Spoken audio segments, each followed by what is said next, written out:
Hello. How's everybody enjoying PAX South? This show has been awesome. PAX is always great because it's about you guys, the fans, the players, right? It's not about the suits. So we're here today. We're here today to talk about Homeworld. Were any of you at our theater this morning? Cool. Well, we shared some exciting news. We've got a release date for Homeworld Remastered. It's coming out way sooner than I think anyone expected. Just a month away.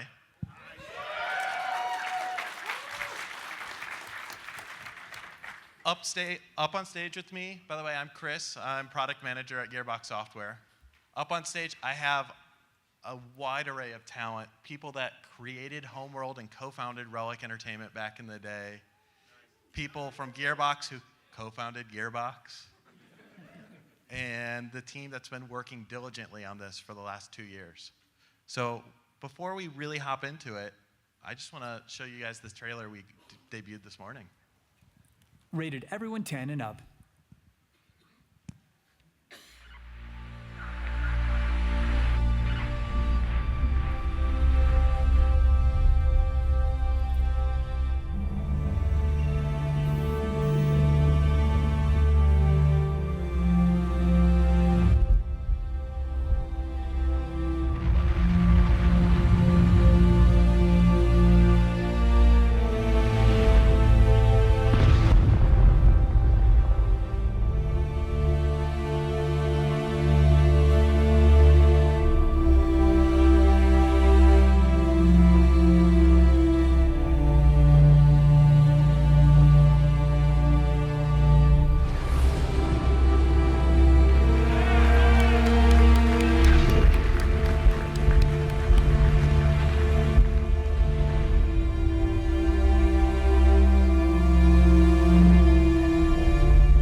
The mothership is standing by.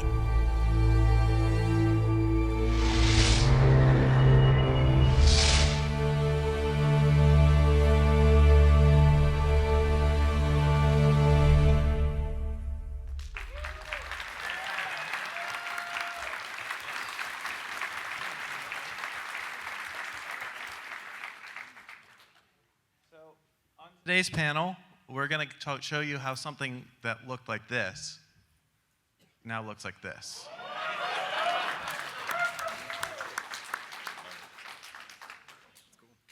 So I think we're just going to start going down the line and have everybody introduce themselves. And what was your first experience with Homeworld?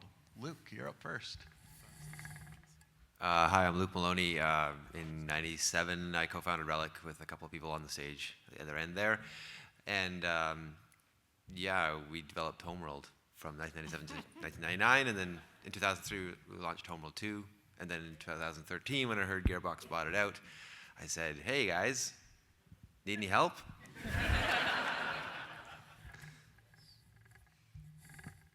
Hi, I'm Erica Stead. I'm marketing producer at Gearbox Software. And my first Homeworld experience was actually a lot more recent than some people. When I first saw Homeworld Remastered, it was on a giant screen in a conference room at Gearbox. And you know the feeling you get when you look at something huge and beautiful like the Grand Canyon, where it's really beautiful and it almost makes you just a little bit sad? That's how I felt. Hi, I'm Brian Burleson. I am the producer on the Homeworld Remastered game, all the Homeworld games. My first experience with it was in college. A bunch of guys, we have a room and a LAN party all the time, and so Homeworld made a lot of sense back then. It was really fun. So that was my first introduction to it, and it was just fantastic. Hi, I'm Brian Martell, Chief Creative Officer of Gearbox. And my first experience was actually when we were promoting Opposing Force at one of the E3s. We saw it on the show floor as the first time that we got to see it. And I was so blown away. I think Randy was there with me, and just impressed from the initial first seeing of it.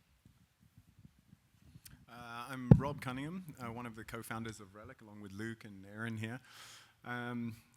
Gosh, my first experience with Homeworld was a long time ago. It was in like the springtime of '96, and a friend of ours, Alex Garden, was, I think I was having, 97, was having lunch with Alex, and he was like, dude, let's start a video game company. And I was like, okay, that sounds great. And he's like, and I thought, I've got nothing better to do, so I might as well start a video game company. And I said, what are we making? And he's like, it's called Homeworld. It's Battlestar Galactica versus meets Command and Conquer, and it's all like stuff screwing around and like spaghetti balls and. And I thought that was fantastic. I had no idea what he was talking about at all, and thought, let's do this, for sure. My name is Aaron Kambeets. I'm one of the co-founders of Relic Entertainment and one of the co-founders of Blackbird Entertainment, and I was lead artist on Homeworld. I first heard about Homeworld when my friend Alex Garden took me out for coffee at the local Starbucks in March 1997 to tell me about a game that was called Spaghetti Ball. And it involved, like Rob said, lots of things going much to the amusement of the other patrons at the Starbucks. Yeah. And this is the signature effect.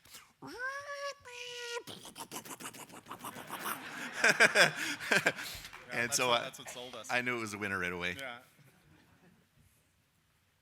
Yeah. Hi, I'm Evan Gill. I'm one of the artists at Gearbox Software on the Homeworld Remastered team.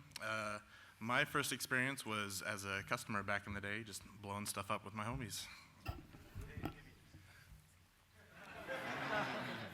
So the reason, and we've got a couple more to introduce to you, but they're hiding behind a PC because in just a few minutes we're going to show you the first ever gameplay.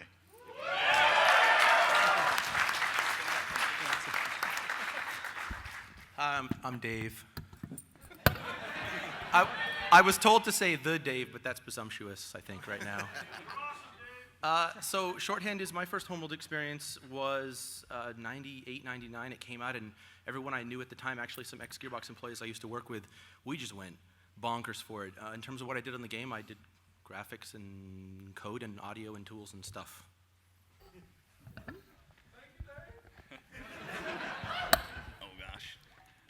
Hi, my name is Jonathan Fawcett. I'm also an artist and on the Homeworld Remastered. And my first encounter was, I remember seeing the game on the shelf, and I looked at it. I was like, this looks really cool, but it looks so complicated. I thought you had to like type in numbers and stuff because it was a three-dimensional world. And I was like 13, 14 years old. But my first real gameplay experience was a year ago when I got put on the team. And it's just been an amazing adventure, and now it's just such a fun game. I love it. So.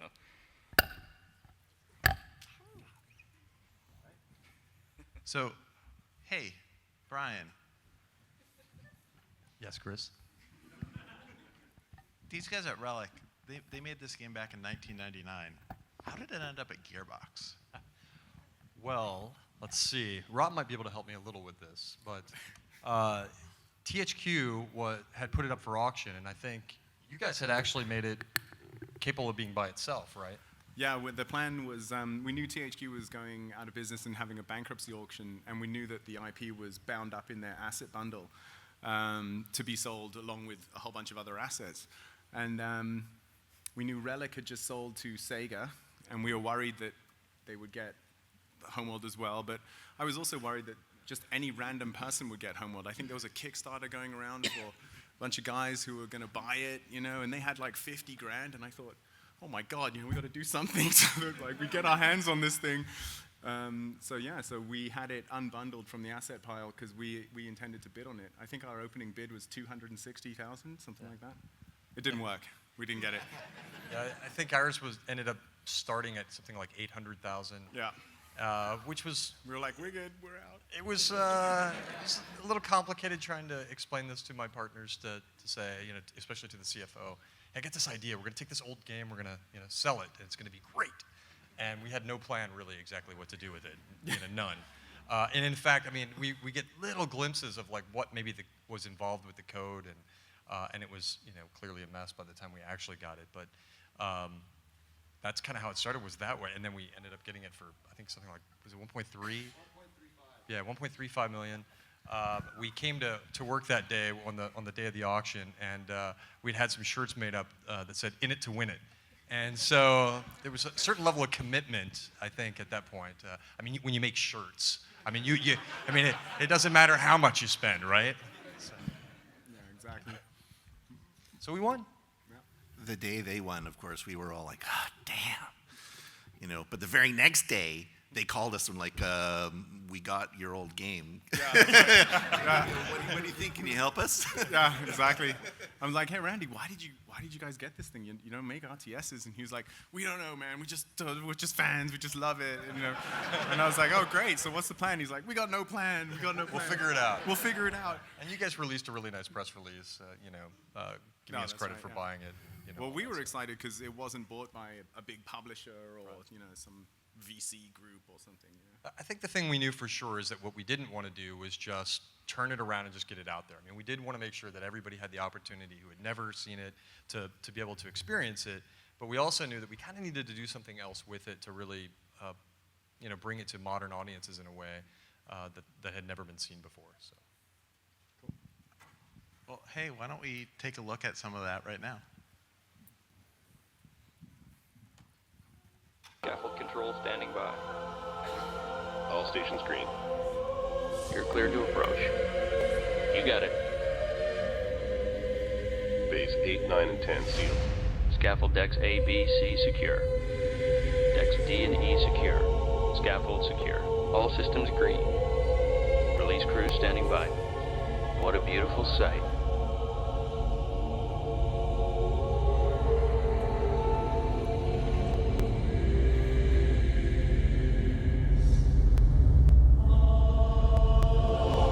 This is Fleet Command. Reporting Mothership relaunch status. Command online. Resourcing online. Construction online. Cryogenic subsections A through J online. K through S online. Scaffold control, stand by for alignment.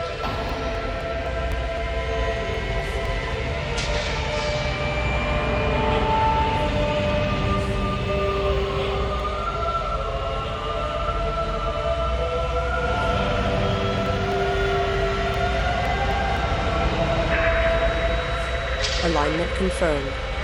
Stand by, release control.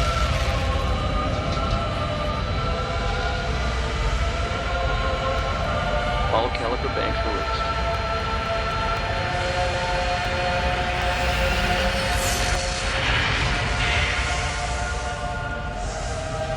The mothership has cleared the scaffold. We are away.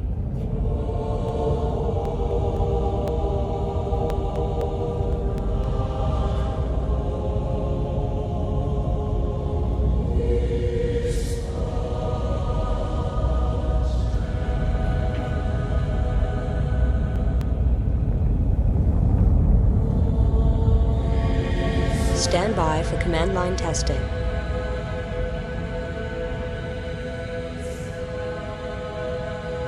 Command line green. Initial fleet in position. Destination canceled.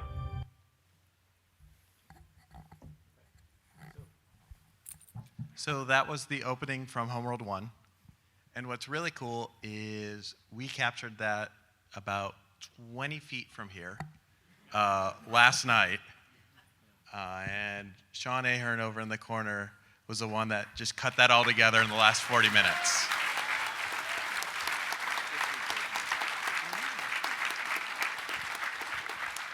You know, another interesting thing too, so the mothership was remastered over there by Evan, right? And this scaffolding is what Jonathan put together. And Dave, he's the core rendering guy who made the engine do what you saw there.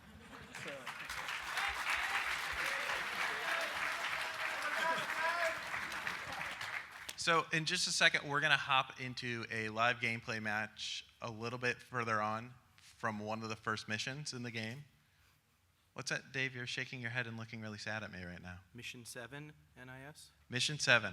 Okay, but before we get in there, Brian, you want to tell us everything that Homeworld Remastered Collection actually entails?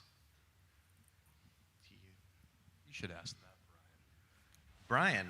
Hey. All right, so yeah, you actually have the 2 campaigns, Homeworld 1 and 2, we remastered those. And as a bonus, we actually have the classics, right? And they're pretty much exactly how I remember them, and then when they shipped. And so pretty much all we did was make them run on Windows 7, 8, more modern computers. Because that's a big problem trying to run, especially Homeworld 1 on modern computers. You have to go on shady websites and find like DLLs that you don't know about.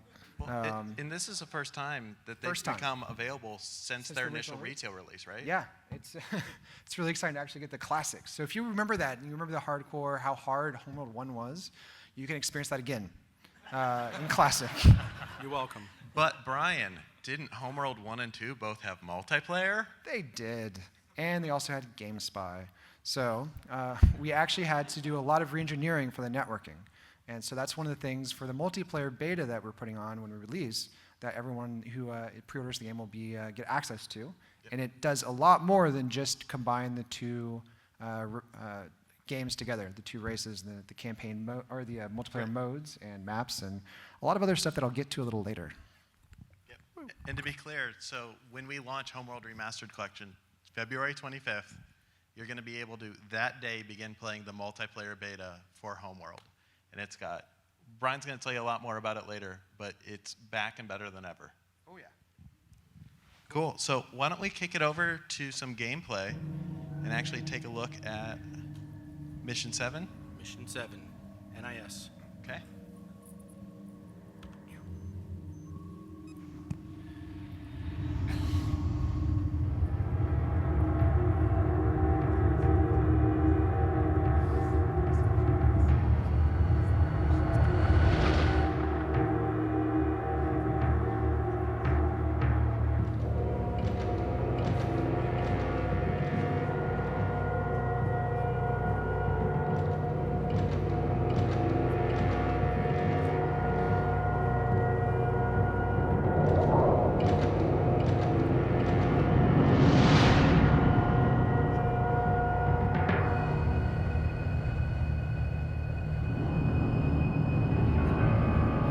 This is the Garden of Kadesh. For 13 generations we have protected it from the unclean. The tyrannic raiders who came before you refused to join and were punished for this trespass. Like theirs, your ship has already defiled this holy place. If you have come to join, we welcome you, and will spare you your ship until all have disembarked. If you have come to consume the garden, you will be removed at once. What are your intentions?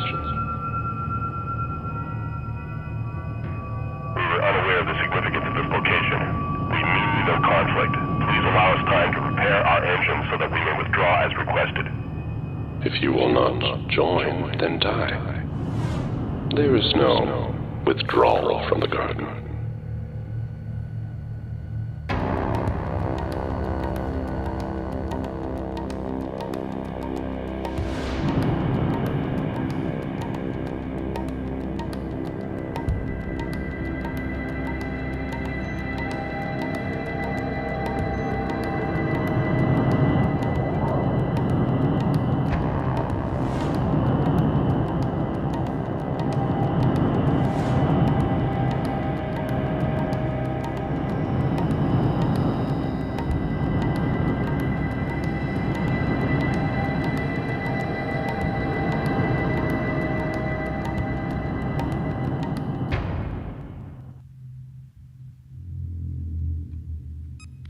Delay the attacking ships while Fleet Command charges the hyperdrive module. All right, I think We should we're have the going to range to switch it jump over to clear another of map real quick so that a lot of stuff can blow up and it'll look really awesome. But for now, hey, Evan, just out of curiosity, you know off the top of your head how big the texture is for the mothership in terms of file size? Well, it has a number of textures. Uses multiple 4096s. So if you just had to guesstimate off the top of your head. It's about 10 megs. Okay, 10 megs of textures on the mothership now. Dave, you want to zoom in on the mothership real quick so we can take a look at those? Aye, aye.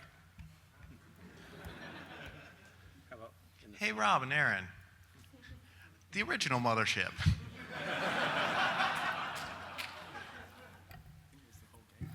100K, 100 kilobytes on average. I believe the motherships we were able to go as high as 200K.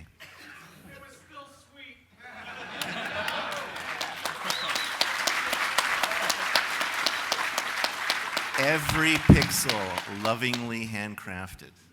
Artisanal pixels only.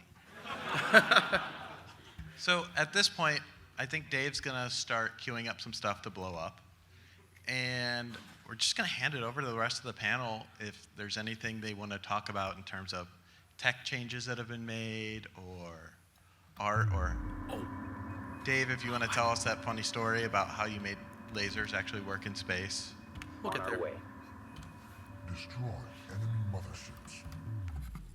So one of the things you're noticing right now, the backgrounds, we put a lot of effort of actually remastering those backgrounds.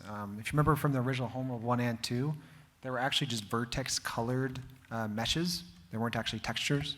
And so they're really abstract. It was really hard to actually understand some of the detail. It was so fantastically abstract. You kind of get the impression of this like painterly space, right? And so when it came to remaster them, sometimes you didn't exactly know what it was supposed to be exactly, right? And so we worked with Rob and Blackbird, and they actually helped us remaster all the backgrounds for the game. Reporting. They're giant textures as well. You want a good video card. Hey Brian, this UI looks a little different than what I remember. Ready. Well, yes again. You've done a lot of work here. I did the code and a lot of the work for the UI, and the aesthetic was helped designed by another artist here at Gearbox, Brian Cousins, and so we remastered it in large part so it can scale up to 4K, because in Homeworld 2 it's a bar on the bottom that didn't scale, and now you can go really, really high, and you can also scale the UI independently too. So if you really want to go crazy. Capital ship. Wait, 4K? What did the original Homeworld run at?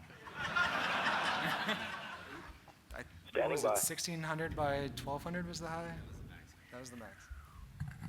Yeah, 1600 by 1200 was the maximum. 640 by 40 was the default. Everything was authored to run at 640 by 480, so the UI all fit within a little like bit in the middle of the window there. But undocumented feature of Homeworld 1 original is it ran at 320 by 200 quite well, with a high frame rate. So, Luke, what was it like going back and seeing the code you had written, 15 years ago? How much did you hate yourself? Well, actually, I didn't hate myself very much for the old code. I mean, because Homeworld 1 engine was all written in C, and you know, it's a pretty simple engine, but it did the job at the time. And Homeworld 2 engine was much more sophisticated. And because we took a long time developing it, there's a lot of systems in Homeworld 2 that, you know, we had upgraded during the development of Homeworld 2. And so it was actually a pretty sophisticated engine, and you know, we mostly had to bring a lot of the rendering up to date, and you know, we found a lot of things that broke the game once we started putting Homeworld 1 ships into Homeworld 2 engine. But it's not been too bad. Getting the campaign to work well and feel the same as Homeworld 1 in the Homeworld 2 engine has been quite a lot of work. And there's still a few bugs to fix in that, but it's working pretty well. All right, we're going to get messy here. I've been letting these guys talk, but we want to see stuff blow up. So let's do that. What's our damage? Torpedo frigate under attack. Anyone who's played this game knows about the audio balance, where you can come out and hear the larger battle and you can zoom in and hear the individual ships. So we'll focus on some new stuff. Let's see. For example, beams. This battle cruiser is laying into that, I think, carrier in this moment. But in a moment, we'll be able to get him to do a shot across his bow, and you can see that the beams themselves actually cast light across the whole entire playfield. So anything they cross, they light. They're not point lights anymore. You can, yeah, right here.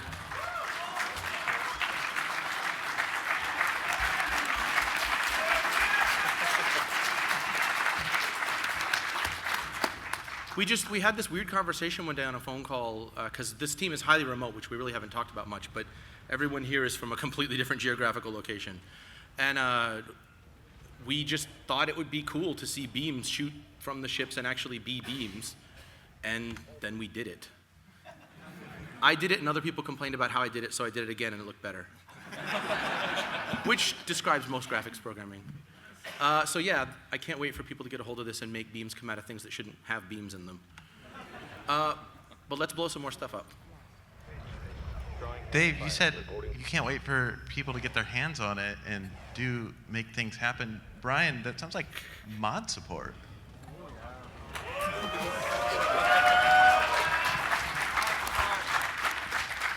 Done quite a bit with the mod support.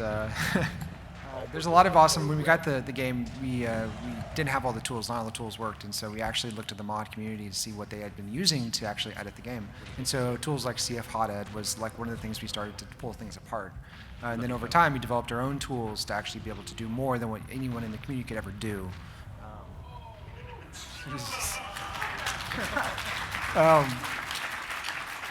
Not only that, but we also got in contact with a lot of the people in the mod community to help us actually remaster the game. And so some of the core members of the team actually came from the mod community. So, one of the guys, Agostino Bocci, one of the complex mod guys, he's one of the core members for the design aspects. And so when you actually have someone who's been modding the game for so many years get involved with the creation of the remastered, they can really influence the parts that, they know what modders want. They know what they really wish they had back then. And by working with him and the other modders, we were able to actually add those things for the modders for the future stuff, which is really super exciting. But actually, Luke has some cool stories about modders as well. Because we really care about that in a lot of the features we do. When we have conversations, we say, well, how are the modders going to use this? And that's really important to us. So. Yeah, we have a lot of that. The mod community is great, and mod support is really important for the game's longevity, and I'm really happy that under Gearbox's supervision, it looks like Homeworld's going to have a very, very long life. I don't know if the other project's going to be talked about, but there's other projects in the franchise, but the Homeworld itself is going to have a very long life because we're going to continue to support it, and we're going to continue to support the mod community, what with Steam Workshop it's called. So if anybody here wants to become a modder, if you have your favorite mod you want to do, please do it, and you can even make a few bucks doing it, as I understand. But yeah, also supporting the mod community is great for developing good code because you know that your stuff is going to get looked at and going to get used and going to get hammered on by people outside of your development environment. So it's a bit of a sword of Damocles. Helps you do a good job. So, talking about live updates and longevity, oh man. Mission accomplished. Look at that debris. Oh, Dave, you won. What was it? How did that happen? Can we do it again? Go again? Uh-oh. So, Brian, you want to tell us a little bit about the Steam multiplayer beta that's going to be starting on February 25th? Why a beta? Oh, wow. So it's funny when you actually make one of the biggest additions we've done to the franchise when it comes to the multiplayer aspect is we merged the Homeworld 1 races and the Homeworld 2 races so they can fight together in multiplayer and against each other. So if you want to play Homeworld 1, the Kushin against the Vaegir, by all means. Like, it's pretty ridiculous. And the balance on that's actually really tricky. And we want to really make sure that when we get that out there, we have hundreds of people who play it now. We would like to have hundreds of thousands of people to play it to actually hammer out those details.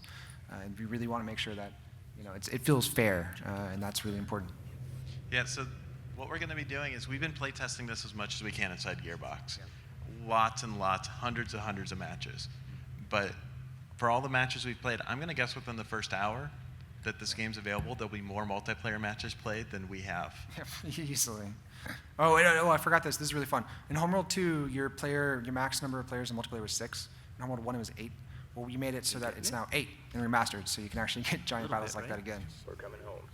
Yeah, it's too many arguments. And what about the netcode? I mean, you talked about GameSpy there, and I think if you're not familiar with GameSpy, it was a matchmaking service back in the day that is now defunct. So all the games that had GameSpy can no longer be played online.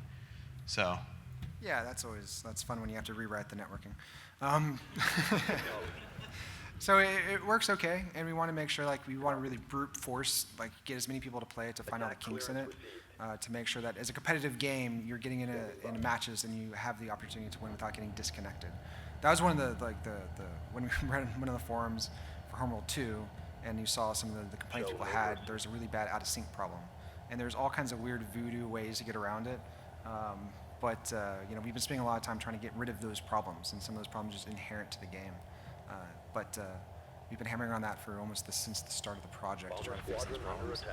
So for the beta, getting your guys' help to actually hammer on this even more is super important for the stability and the competitive nature of this game. This is a chance for the players to actually shape where it goes. I mean, if something's overbalanced or... Oh yeah, if you want a salvage Corvette to deal with the Vaegir properly, and move them around the map, that's really good that you actually have that look right and play right. And so yeah.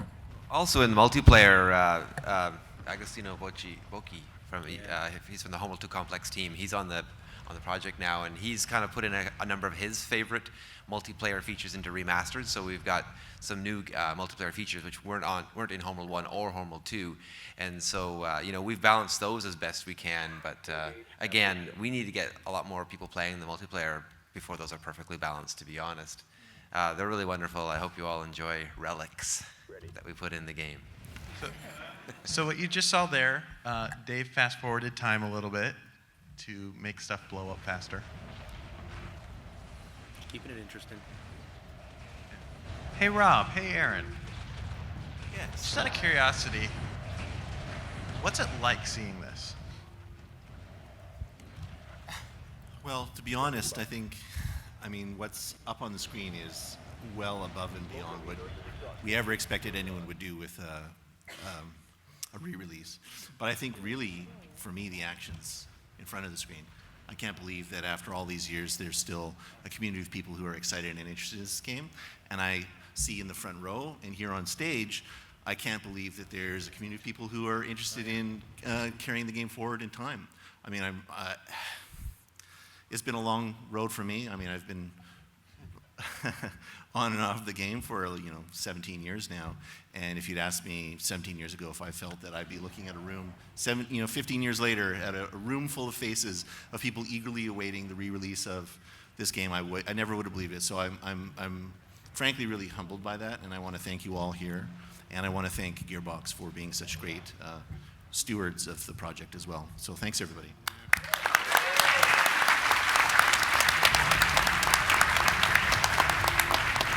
When I do look at the screen, I think, oh, holy shit. So in Homeworld 1, who did the illustrations for the animatics? That would be me. In Homeworld Remastered, who did the animation? Who did the illustrations for the animatics? That would be me. With the assistance of Brendan Mascott and Cody Kenworthy, two of the great artists we have at BBI. So the three of us, we redid it shot by shot. I had the original artwork, but I didn't have the original 640 by 480 Photoshop files for coloring them in black and white. So we actually rebuilt them shot by shot, and I resisted the urge to sort of play George Lucas and do the things I wished I could have done. I tried to stay true to the shots. No. Aaron, come on. I noticed you put that little piece of glass around the guide stone. If you don't like what I did, remember the classic editions are also still available. He's trying to salvage me. So, just for fun's sake, hey Brian Burleson. Oh God. This is one of those fun things we have in the office. Hey Brian, 4 people put up their heads. We have a lot of Brians. It's and Chris's. It's I weird. got jacked. So, Mr. Burleson, how big was Homeworld 1 and 2 back in the day? Oh God, it was CDs, right? That's what you had. God, I'm so sick. Not a lot. I think at most 1.2 gigs if you put both CDs together. A lot. And Luke was telling me that way back when, they didn't even install to the hard drive. They streamed off the CD, so they were ultra compressed. Crunchy. Yeah. Just how big is Homeworld Remastered Collection? Oh God, it's like almost 20 gigs right now. And that includes completely redone audio, completely remastered and remixed, right? Oh yeah. Do you want to tell the Ruskay story, Mr. Luke? Yeah, Paul Ruskay was the audio director on Homeworld 1 and Homeworld 2. He can't be here, unfortunately, but it's a really cool story about how when Gearbox bought bought Homeworld, they didn't have the original audio recordings, so they went to Paul Reske and said, "Hey, do you have any audio recordings?" He's like, "Well, actually, I have all the DATs." He actually went into like some attic he had, and he pulled out a box of DAT tapes, which are recorded at 48 kilohertz, so actually pretty high quality, and he's able to remaster all the original music recordings. If you don't know, the Homeworld 1 and 2 used a frequency domain like sound engine, which is pretty high tech for its time, but it was compressed at a rate, to represent the size of the install that was quite small. So there was a lot of compression on them. So he was able to remaster them at a much higher bit rate for the new engine. Plus, another thing, anecdote I quite like is that you remember the actress who played the mothership in Homeworld 1, Karen Sajette? Her name is Heidi, and she worked with me at a company, and she wasn't a professional voice actor, but I said, "You have to get Heidi. You have to rehearse her." And they're like, "Oh no, she's not an actress. We can't get her." I said, "No, just listen to her." And so I remember Rob coming back from the recording session. He's like, "Holy crap, man! Heidi's just blinding result." And so she ended up being the actress. But when we did Homeworld 2, we got her in the studio again to record her, but she was 9 months pregnant, and she couldn't deliver the lines. Her voice was different and everything. So we kind of had to scramble to get another voice actress who is quite good, but she's not the same actress. So we're actually quite happy to be able to get her back in the studio because Paul Reske is friends with her and Fleet Intel as well. We got him back as well. And we were able to record all the original lines we wanted with these actors, plus the additional lines we've added for Remastered. So we got the original actresses, and they sound great, actors.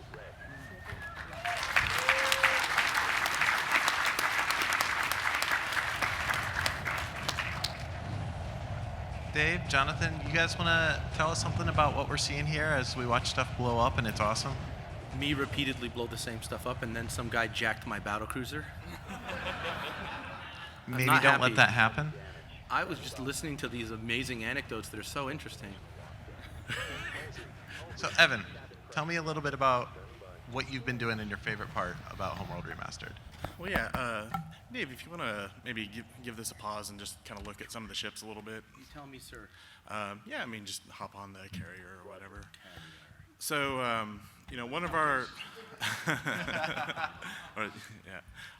one of our big goals for this was to really, when you play a game and some time goes by and you have a lot of fond memories of that experience, and then you go back and play the thing and it's not quite exactly how you remembered it in your mind's eye, right? We really didn't. We wanted to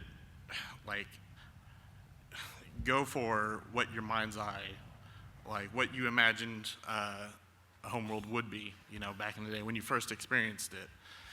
So, we didn't want to go in and add all this extra crazy stuff to things. We wanted it to be Homeworld. So we basically, each of these textures, we come through and we hand trace everything that was on the original texture source. We ended up hand making all new normal maps for everything. Everything has specular and reflection to it. It has a blurry and soft and sharp reflections. So everything gets an environment map. Everything is up to modern spec, standards.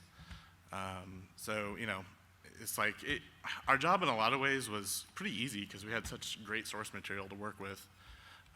So it's kind of hard to go wrong there, but at the end of the day, it's definitely a labor of love of just all the intricate detail of all these ships, just trying to capture it and, some of the stuff what were they trying to do there? And it was awesome because we got to talk to the guys.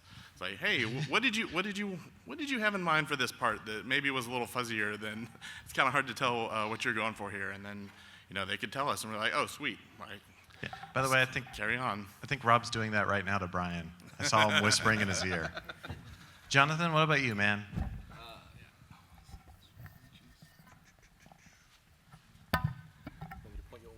All right, well, let's see. Which one did I do in this scene? I actually had more of the privilege of getting to do the Homeworld 1 ships. And with those it wasn't we couldn't exactly trace all the exact same detail from the Homeworld 1 and just add it to the Remastered. because the information just wasn't there. So, but thankfully we had all the amazing concept art, the original art, and we can just kind of go off of that and really build what their initial vision was for Homeworld 1. And so we stayed as true as possible to that, while at the same time still keeping the original intentions of Homeworld 1. So that was definitely awesome to get to do. But yeah, I don't think there's really anything here that I did. Point me to a map that we can show. Jonathan's the Tidan owner, so a lot of those ships, when you see them when it comes out, that guy. Right. We're going to go live here and just go way off script, and we'll see what happens. You guys saw Dave made this decision, not me. These are debuggers. Hey, Erica. So real fast, a lot of the design stuff too, we worked a lot on the concepts and what some of the original intention was. But working with Rob and Aaron to actually direct what some of that detail that was missing was really big. And we're still tweaking things, we're still polishing stuff. And so when Rob leans over and whispers to Martel's ear, that's feedback we're still taking and keep working on. This is the first time we have ever shown this to anyone outside of Gearbox. Clipping. Flagship underway. Sorry, they're like spawning over each other. So Erica, you want to tell us a little bit about what you've been doing on Homeworld and how that's affected things at Gearbox? Well, I deal mostly in the moving about of assets, delivering assets for things like art books or mothership replicas, things like that, and showing the revisions to Brian and all the other interested parties to make sure that the products that we're putting in the collector's edition are, living up to the vision that they have. Wait, collector's edition? Oh no, was that a leak? No, I think that's the opposite of a leak. So a year ago, we opened up pre-orders on Amazon for a collector's edition. Has a replica mothership, and it sold out so amazingly fast. So what else? I think our artists have eye problems now because of some of this. Yeah, we actually, in our marketing office, we actually had to upgrade some hardware just for Homeworld.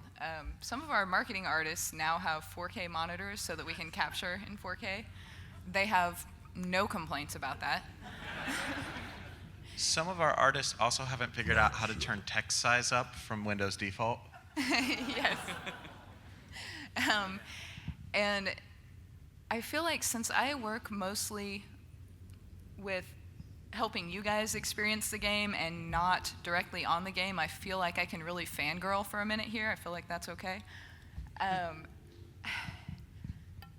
When talking about making the remastered version live up to your mind's eye, I'm somewhat of a newer Homeworld player, and so I don't have that mind's eye, but I still think that it allows me to appreciate the historical significance of the game and the way that I imagine players must have felt it at the time. Like, historically, I know how significant it is that Homeworld allowed you to move around in 3D space. Destination locked in. When I'm in the remastered edition, I still feel the impact of moving around in 3D space, and I think that's awesome. I think, on a selfish note, one of the coolest things to me is Remastered Edition just feels like a game that's coming out this year. Yeah, it really does. It plays like a game that's coming out this year. It looks like it.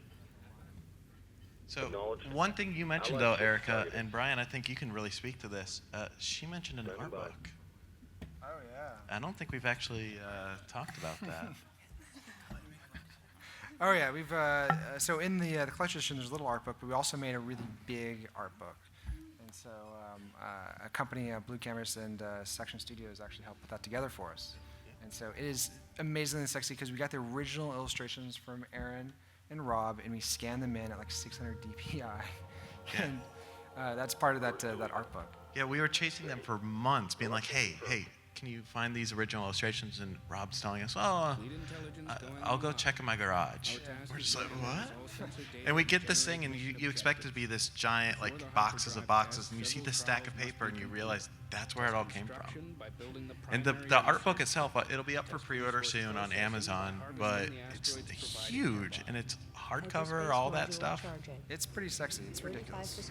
Like one of the things at Gearbox we'd love to do is some things like cool things should exist, right? And so whatever we can do to make cool things exist, we do that, right? That's the passion that we have for this for at Gearbox and for this product specifically. And I think one of the fun things, go off-brand for just a second, with Mr. Martel. You can tell us a little bit about how making that Homeworld Collector's Edition and that Mothership replica impacted some other things we were working on. Ah, yes. So, we were working with Idea Planet on for the Collector's Edition, and they were really such an amazing help. This is the first time we've ever put anything like this together that wasn't, that was solely us doing it. And, obviously helped us to, figure out how to engineer, the mothership to look like it did, to get it painted properly and light up and do all the cool things that it does, but also the packaging and all those things. And later, they even helped us do the Claptrap, the new version of the Claptrap Collector's Edition, and for the Handsome Collection. And those guys are just, unbelievable in helping us to do these kind of crazy engineering feats that, in no time. Well, yeah, what was the story? We finished up the Homeworld Mothership, Yep. and they came to us and were like, by the way, we're not sure what you're doing with Borderlands, but... We got an idea. Yeah. We think we can make Claptrap work. And we're so like, sure enough. we laughed. We're like, cool. That'd Give it be a awesome. try. Go for it. Yeah. And sure enough. Then they did it. It's like a small miracle. Cool. One thing, I'm a real big art nerd. I read comic books constantly. I think one of my biggest budgets that I have is actually comic books. So back in the day, I was art producer on Borderlands 1 when we did the art change. And so we had to do a whole lot of art in a very small time. And the passion that it requires and like the care to actually do a really good job and give something style and personality, but defer to the artists and that type of loyalty to your team to make sure that you're really doing a good job for them. And as a producer, you have an opportunity to do that. And so for this game specifically, I always loved the art style, and I always was really amazed by what Aaron and Rob did way back in the day, because it was so iconic for video games. But it's kind of like it's based on some of the old '70s, space, pulp magazines and comics and stuff. And so like being an art nerd and having this idea that I can work on this game to actually try to accomplish what their vision was like a total trip. And so like it's as a producer, like working on art and being a producer for artists is kind of like one of my passions and one of my dreams. Brian just asked me and Aaron to share a little bit of the inspiration behind the art style of the game. Do you want to start with the ships? So Aaron and I were influenced mainly by the art style, the sci-fi art style of the novel covers of the 70s. So Chris Voss, Peter Elson, also some of the fantasy illustrators like John Harris back in the day. They did these incredible ships that were brightly colored with all this sort of medieval pageantry and just covered in decals. At the time, Star Wars was more or less the sort of pinnacle of sci-fi look and feel, but of course, the ships were incredible, but they were all gray, there wasn't a lot of color on these things. So one of the things we wanted to do was to really get these things to be very bright and colorful and covered in decals, and Aaron really led that effort. It was quite successful. On the background side, I was at the time and still am an amateur astronomer, and I thought, if we're going across the galaxy, it would be great if you went from the outside of the galaxy deep into the inside, so you could really get a sense of the three-dimensional structure of the galaxy. So all of the backgrounds were designed to have this sort of colorful galactic horizon the whole time, which helped out as well because of the orientation issues. Like we were worried because the game was in 3D that players would get lost in space and the camera would mess them up, and so we were constantly worrying about creating visual references that were both vertical and horizontal. So you get a lot of vertical designs in the ships and a lot of horizontal background elements to help orient the camera and orient the players. Cool. Well, hey, we're just about out of time, but Rob, Aaron, I want to ask you a question real quick. But Brian, I think you had something first. Oh yeah, we also, for the soundtrack, Paul Reske remastered all the music again, and so we're also going to have the soundtrack available at some time in the future. That's sweet.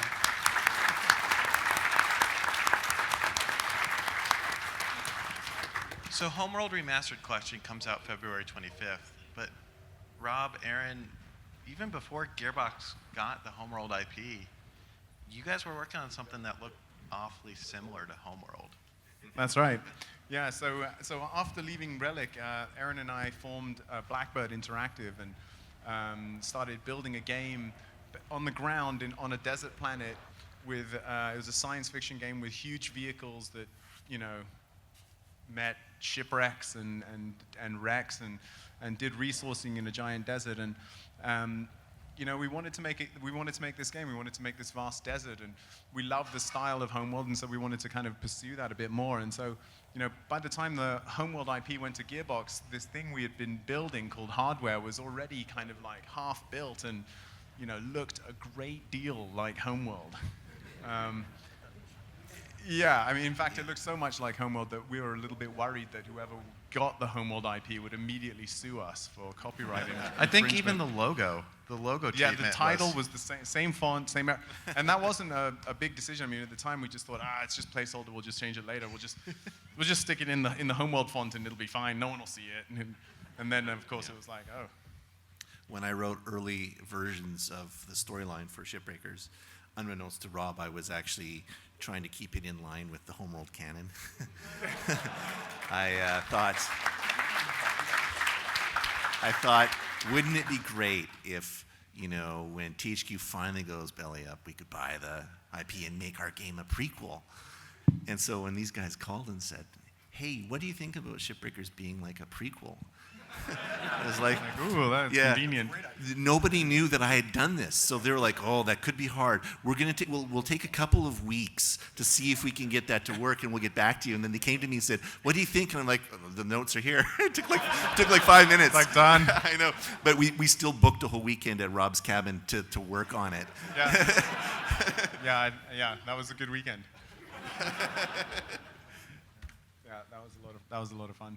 So Homeworld Remastered, February 25th. Homeworld Shipbreakers, these guys up at Blackbird are working on it right now. We're really excited to share more about it in the future. So can we close out with a giant explosion? No, unfortunately. So they killed all my guys. They killed all your guys?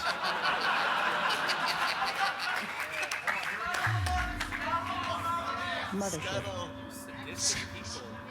They're saying scuttle the mothership. You guys are cruel. Blasphemy.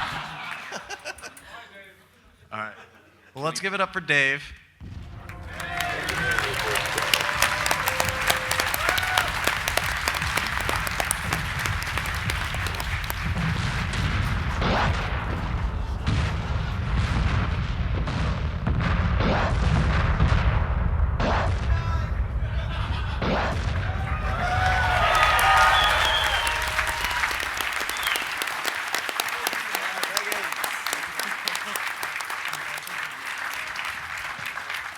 Thanks, everyone, for coming in.